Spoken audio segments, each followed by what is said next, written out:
السلام علیکم ورحمۃ اللہ وبرکاتہ۔ محترم ناظرین، کیسے ہو؟ خیریت سے ہوں گے؟ اللہ تعالیٰ آپ کو ہمیشہ صحت اور عافیت والی زندگی عطا فرمائے۔ محترم ناظرین، ایک باپ نے اپنی 4 بیٹوں کو ان کی ذمہ داریوں کے احساس دلانے کے لیے ایک ایسا فارمولہ آزمایا کہ جو ہمیں بھی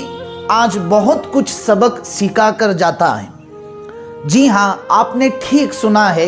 آج میں آپ کے سامنے ایک باپ کی اپنے 4 بیٹوں کو نصیحت، جو بہت ہی قیمتی نصیحت ہے، وہ سنانے جا رہا ہوں۔ محترم ناظرین، آپ ایک بات ہمیشہ یاد رکھیں، ایک اچھا شوہر، وہ اگر ایک برا شوہر ہے تو وہ کہیں نہ کہیں ایک اچھا دوست ہو ہی جاتا ہے۔ اگر ایک بیٹی اچھی ہے تو کہیں نہ کہیں وہ بیٹی بری بہو بن سکتی ہے۔ ایک آدمی کسی مقام پر کچھ اور ہوتا ہے، لیکن دوسری جگہ پر اس کا رویہ، اس کا رہن سہن کچھ اور ہوتا ہے۔ ایک دوست، ماں باپ کے لیے وہ لڑکا، وہ بیٹا نافرمان ہو سکتا ہے، لیکن باہر وہ اپنے دوستوں کے سرکل میں، اپنے دوستوں کی مجلس میں ایک اچھا اور خیر خواہ دوست بن سکتا ہے۔ محترم ناظرین، آپ کسی انسان کے متعلق یہ کبھی بھی فیصلہ نہیں کر سکتے کہ وہ مکمل طور پر اچھا انسان ہے، یا پھر آپ کسی بھی انسان کے متعلق کبھی بھی اور قطعی طور پر یہ فیصلہ نہیں کر سکتے کہ وہ مکمل شیطان ہے، اس لیے کہ ہر موسم میں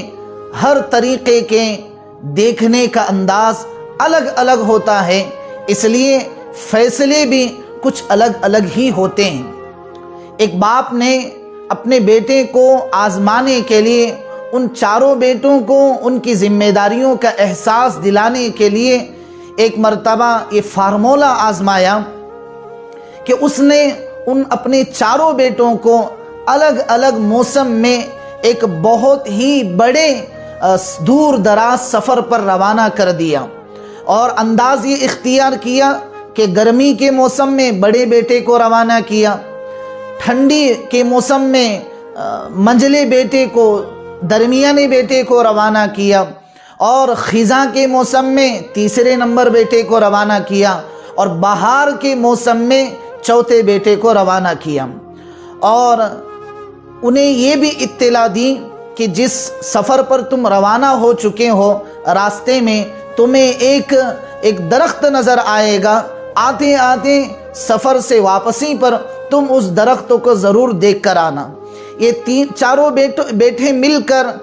اپنے اپنے سفر پر روانہ ہو گئے الگ الگ موسم میں۔ جب اس سفر سے واپس آ رہے تھے تو باپ کی وہ نصیحت یاد کرتے ہوئے اس درخت کی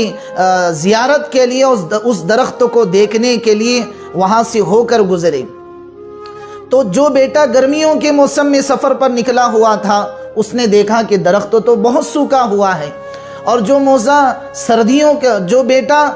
سردیوں کے موسم میں نکلا ہوا تھا، اس نے تو دیکھا کہ درخت تو بہت ہرا بھرا ہے، اور جو بیٹا خزاں کے موسم میں نکلا ہوا تھا، اس نے تو دیکھا کہ درخت تو پورا سوکھ کر اس کے پتے بھی جھڑ چکے ہیں اور وہ کسی کام کا نہیں۔ اور جو بیٹا خزاں کے موسم میں نکلا ہوا تھا اور بہار کے موسم میں نکلا ہوا تھا، اس نے دیکھا کہ درخت تو بہت لذیذ ہیں، اس کے پھل بھی بہت ہیں، کھانے میں مٹھاس بھی ہے۔ اب یہ 4 بیٹے اپنے گھر واپس آتے ہیں اپنے سفر سے، اور باپ کے سامنے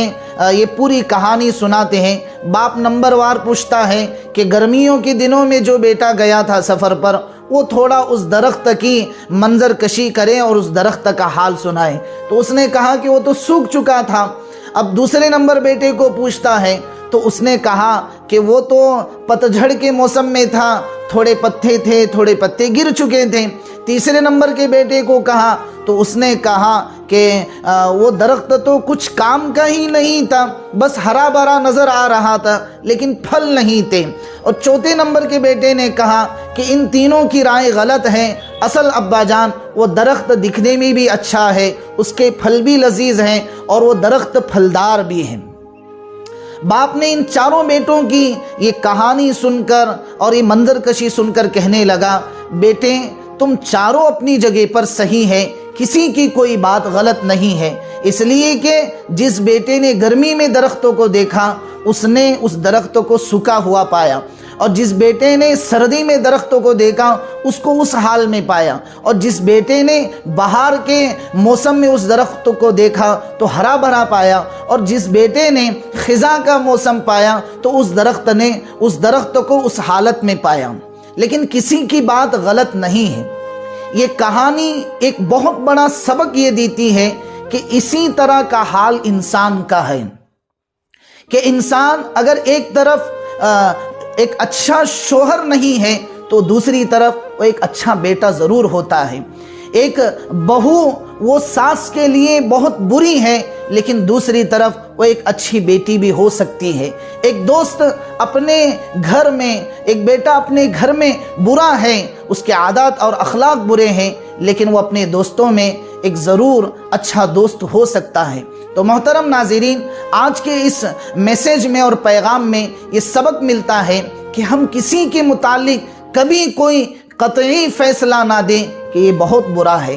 اور ہم کسی انسان کے متعلق کبھی یہ فیصلہ نہ دیں کہ یہ بہت اچھا ہے، اس لیے کہ کوئی شخص قطعی طور پر فرشتہ صفات نہیں ہو سکتا، اور کوئی انسان قطعی طور پر، حتمی طور پر یہ شیطان بھی نہیں ہو سکتا،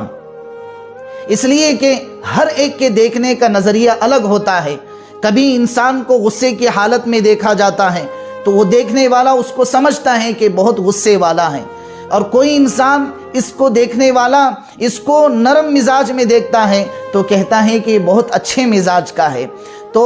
دیکھنے والے کا مقام اور وہ جس مقام اور منزل پر ہوتا ہے اس اعتبار سے فیصلہ کیا جا سکتا ہے، لیکن حقیقت میں وہ فیصلہ درست نہیں ہوتا ہے۔ تو محترم ناظرین، آپ بھی جب کسی کے متعلق رائے دیں تو ہمیشہ کوئی رائے قطعی نہ دیں، کوئی رائے حتمی نہ دیں، اس لیے کہ کوئی انسان قطعی طور پر فرشتہ نہیں ہو سکتا، اور اس لیے بھی کہ کوئی انسان حتمی طور پر فرشتہ اور شیطان صفت والا نہیں ہو سکتا۔ مجھے امید ہے کہ آپ کو اس پوری کہانی سے کچھ نہ کچھ سیکھ ضرور ملی ہوگی۔ اگر ملی ہے تو ضرور آپ ہمارے چینل کو سبسکرائب کریں، اور اگر ہمیں فیس بک پر، انسٹاگرام پر اگر آپ دیکھتے ہیں تو ضرور ہمارے